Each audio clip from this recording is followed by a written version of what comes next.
Je t'adore, je t'adore. Gloire au Seigneur. Nous bénissons le Seigneur pour son amour et surtout sa fidélité. Il nous a gardés, il nous a protégés. Et aujourd'hui, ce soir, il a permis à ce que nous puissions partager ces quelques paroles. Et nous tenons vraiment à le remercier pour cela. Nous allons prendre notre texte base dans Éphésiens, au chapitre 5, le verset 15 jusqu'au verset 27. La Bible dit ceci: « Veillez donc avec soin à votre manière de vivre. Ne vous comportez pas comme des insensés, mais comme des gens sensés. Mettez à profit les occasions qui se présentent à vous, car nous vivons des jours mauvais. C'est pourquoi ne soyez pas déraisonnables, mais comprenez ce que le Seigneur attend de vous. » Ce sont les écrits de l'apôtre Paul aux chrétiens d'Éphèse. Au travers de cet extrait de sa lettre aux Éphésiens, il mentionne quelque chose que je trouve important, et c'est sur ça que je vais me baser pour partager ces quelques moments. C'est la première partie du verset 15 qui dit « Veillez donc avec soin à votre manière de vivre. » Je l'ai déjà dit, il parle aux chrétiens, il ne parle pas aux non-chrétiens, il parle à ceux qui ont eu une expérience personnelle avec Christ, probablement à ceux qui marchent avec Christ, à ceux qui sont attachés à lui. Il dit « Veillez à votre manière de vivre. » Comment vivons-nous? Ce message nous est aussi adressé à nous en tant que chrétiens du 21e siècle. Comment vivons-nous? Il y a les mots qu'il utilise qui sont très importants. Le premier verbe qu'il utilise, c'est veiller. Veiller, ça veut dire protéger une chose. Veiller comment?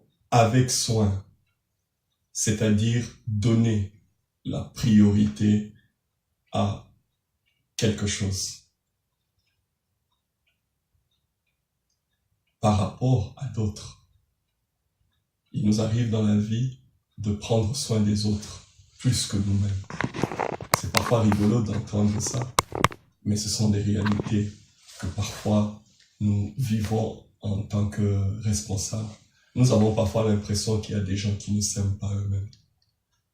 Lorsqu'on regarde le chemin qu'ils empruntent ou les décisions qu'ils prennent dans la vie, on se pose la question, il dit, mais est-ce que cet homme s'aime réellement? Mais il va au-delà du fait de veiller avec soin, il ajoute avec un soin tout particulier. Lorsqu'il ajoute le mot particulier, cela veut dire que ça te concerne personnellement. Ce n'est pas la vie d'une tierce personne, mais ça te concerne particulièrement. Et comme ça te concerne, il est important que nous puissions vraiment accorder une importance capitale à notre manière de vivre. Beaucoup de gens vivent une vie, ils ne font même pas attention à cela. Ils se disent, parce que je suis chrétien, la vie que je mène, elle est bonne. Il est important de veiller à sa manière de vivre. Il ne parle pas de la vie collective plutôt, mais sa propre vie, ma vie, la tienne. Il arrive que beaucoup de chrétiens gâchent leur propre vie. Pourquoi? Tout simplement parce qu'ils ne veillent pas sur leur manière de vivre. C'est peut-être ou parfois une spécialité de beaucoup d'entre nous. À cause de la nature pécheresse de l'homme, il arrive que l'homme prenne des décisions mauvaises et qui détruisent sa propre vie. Un deuxième texte sur lequel je vais aussi me baser, c'est celui de Romains au chapitre 12, le verset 2, qui dit ceci: « Ne vous conformez pas au siècle présent, mais soyez transformés par le renouvellement de l'intelligence, afin que vous discerniez quelle est la volonté de Dieu, ce qui est bon, agréable et parfait. » C'est un deuxième texte que j'ajoute à ma réflexion. Pour parler de veiller sur sa propre vie, il y a la nécessité d'avoir un bon fondement. Le fondement, c'est quoi? Lorsqu'on parle de fondement, on parle des principes fondamentaux qui établissent et guident la vie d'un chrétien ou la vie de quelqu'un d'une manière générale. Mais comme nous parlons en tant que chrétiens, les principes de base qui guident votre vie.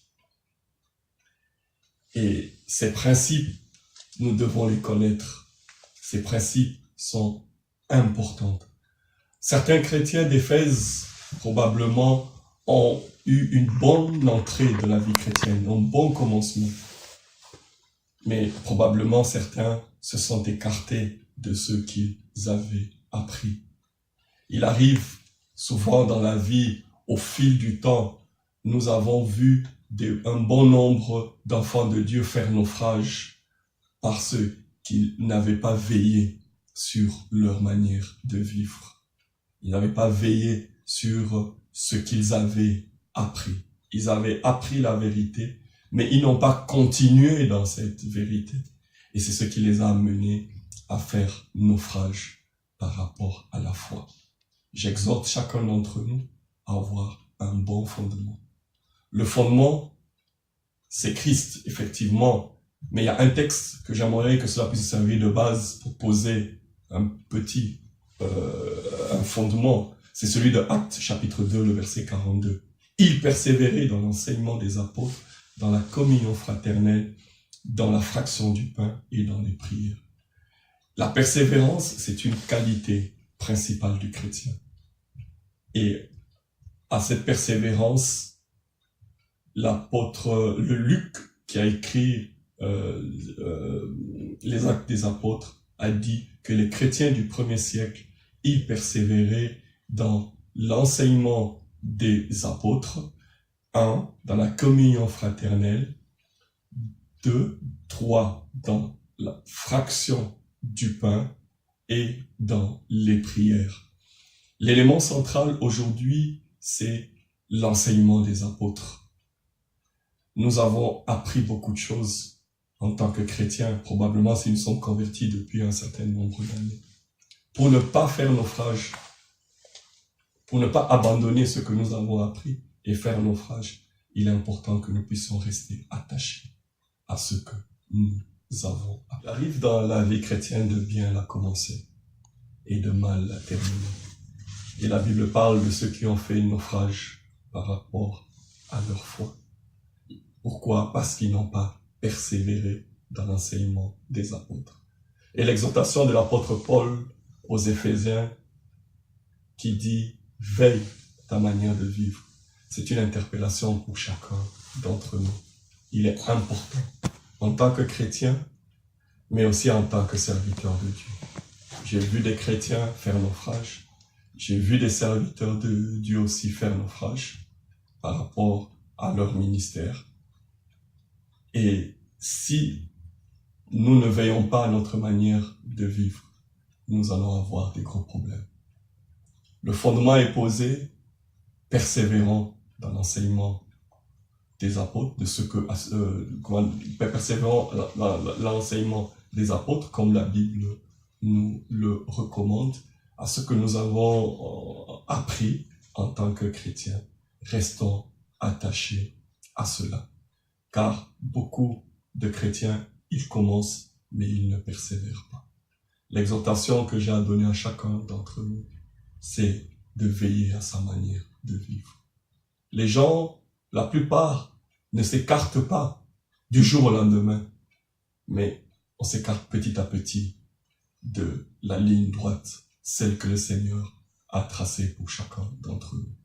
Nous nous écartons parfois à cause des problèmes de la vie, à cause d'un mariage, à cause du ministère, à cause du travail et autres.